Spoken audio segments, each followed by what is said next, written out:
Hello guys, welcome to back Chumki Chumki ব্লগে সকলকে স্বাগতম। তো আমার ব্লগটা আমি এখন থেকে শুরু করলাম। স্নান ধান পুজো সব কমপ্লিট হয়ে গেছে, চা খাওয়া কমপ্লিট হয়ে গেছে, শুরু হয়েছে এখন রান্না বান্না। তো চলো কি কি রান্না করছি চলো তোমাদের সঙ্গে সবই শেয়ার করবো। আর তোমরা কিন্তু ভিডিওটাকে স্কিপ করবে না, ভিডিওটা সম্পূর্ণই দেখবে। তো এইখানে ব্রেকফাস্টে হচ্ছে আজকে আমাদের পাস্তা, আর তারপরে করা হবে মিশানো সবজি আর হচ্ছে মাছের ঝোল। কালকের মাছ থেকে গেছিলো, ওটাই অনেকগুলো মাছ নিয়ে এসেছিলো যেতে। আমাদের বাড়ির পিছনে দেওয়া হচ্ছে মার্সেল, তার জন্য আমরা ভীষণ খুশি আছি, ভীষণ এক্সাইটেড।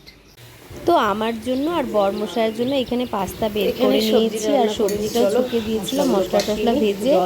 ততক্ষণ জল দিয়ে কষানো হবে আর সিদ্ধ হবে, তারপরে আমরা খাওয়া দাওয়াটা করে নিব। যেহেতু সকালবেলা আমার টাইম থাকে না, তোমরা তো জানোই আমাকে বাইরে যেতে হয়, বাইরের ওয়েদারটা, আর এদিকে বৃষ্টিও প্রচুর পড়ছিল।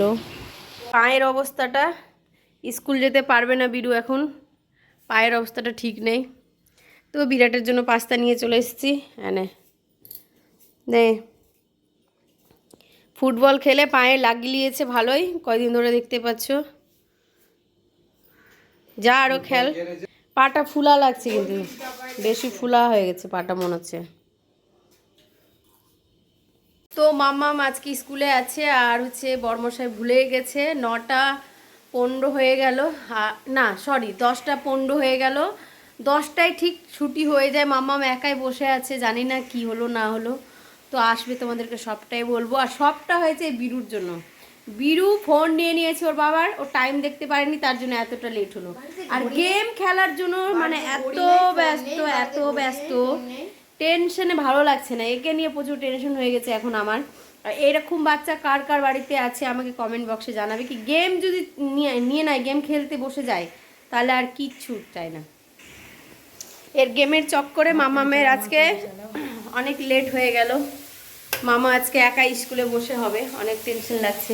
আর বরমশা দেখো মশলাটা ভাজতে ভাজতে চলে গেছে। আমিও বুঝতে পারিনি কি এতটা লেট হয়ে যাবে, নাকি এত টাইম পার হয়ে গেছে। আর বাইরের ওয়েদারটা একদম প্রচুর মেঘলা, মনে হচ্ছে বৃষ্টি চলে আসবে। দোকান যে কী করে যাবো। চলে এসছে স্কুল থেকে, আর হচ্ছে মামাম কিন্তু এখনো রাগ করেনি, যেহেতু আমরা ভাবলাম অনেক রেগে যাবে। সবাই স্কুলে ছিল না, চলে গেছিলো।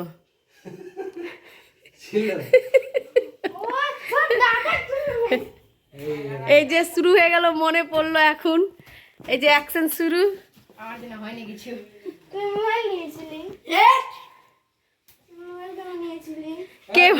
কে বললো? হয়েছে হয়েছে হয়েছে হয়েছে, ছেড়ে দে।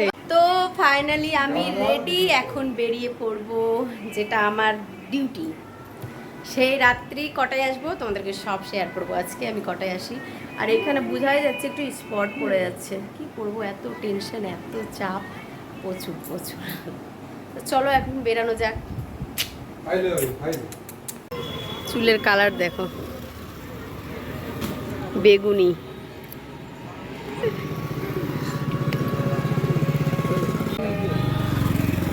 একজন একজন নিয়ে যাও না, একজন মানুষ না, 10 জনকে নিয়ে ঘুরতে হবে গো। টোটো আজকে পাবো না নাকি?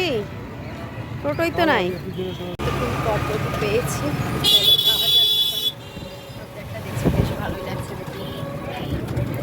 তো ফাইনালি আমি কিন্তু পার্লার পৌঁছে গেছি। আর অনেকটাই লেট হয়ে গেছিলো, যেহেতু আজকে রাস্তাতে মানে কোনো টোটো ছিল না, ফাঁকাই ছিল।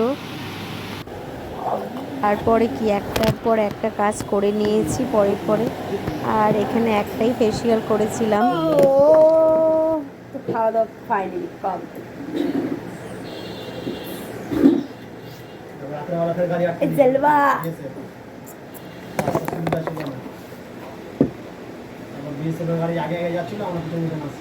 তো এখানে আমি একটা হেয়ার কাট করেছিলাম, যেটা হচ্ছে 2 স্টেপ দিয়েছিলাম। আর দেখো কাকিমাকে কত সুন্দর লাগছে চুলটা কেটে।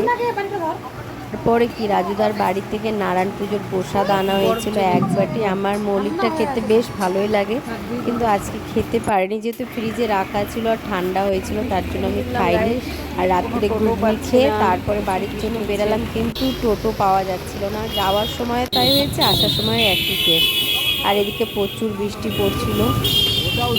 আর বাড়ি আসার পর এই যে দেখো মাম্মামকে পাঠিয়েছিলাম সস নিয়ে আসতে, যেহেতু আমি ভুলে গেছিলাম। আর এখানে এখন হবে চিলি পনির খাওয়ার ইচ্ছা করছিল মামামের।